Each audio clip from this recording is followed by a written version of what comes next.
Hi friends. எனக்கு ஒரு குட்டி கதை.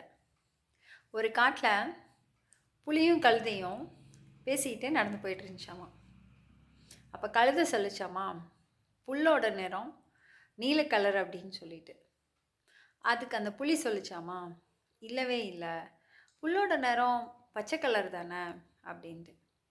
அதுக்கு அந்த கழுதை சொல்லிச்சாமா, கிடையவே கிடையாது, புல்லோட நிறம் நீல கலர் தான் அப்படின்னு சொல்லி.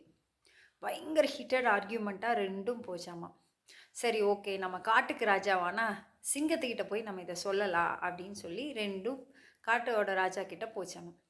சிங்கம் இந்த ரெண்டு பேர் சொன்னதையும் கேட்டாங்களாமா. கழுதை என்ன சொல்லுது, புல்லோட நிறம் நீல கலர் அப்படின்ச்சாமா. அதுக்கு இது இல்லை பச்சை கலர் அப்படின்னு புள்ளி சொல்லிச்சாமா. இந்த ரெண்டையும் பொறுமையாக கேட்டுக்கிட்டு இருந்த சிங்கம் என்ன பண்ணுச்சாமா, கொஞ்சம் யோசிச்சுட்டு, ஆமாம், புல்லோட நிறம் நீல கலர் தான் அப்படின்னு சொல்லி தீர்ப்பு வழங்கி புலிக்கு பனிஷ்மெண்ட் கொடுத்துட்டாங்க. உடனே கழுதை சிரிச்சுக்கிட்டே ஓடிச்சாமா. அப்போ அந்த புலி கேட்டுச்சாமா, என்ன ராஜா, புல்லோட நிறம் பச்சை கலர் தானே, நீங்கள் நீல கலருன்னு கழுதைக்கு சப்போர்ட்டாக பேசுனீங்க அப்படின்னோடனே, உனக்கு பனிஷ்மெண்ட் கொடுத்தது புல்லோட கலருக்காக இல்லை, நீ யார் கூட ஆர்கியூ பண்ணி உன் டைமை வேஸ்ட் பண்ண பாரு, அதுக்காக தான். ஸோ உன்னோட லெவல் தெரிஞ்சு நீ அவங்க கூட ஆர்கியூ பண்ண, இல்லை உன்னோட லெவலுக்கு தகுந்தனால ஆர்கியூ பண்ணுன்னு சொல்லி சொன்னச்சாமா.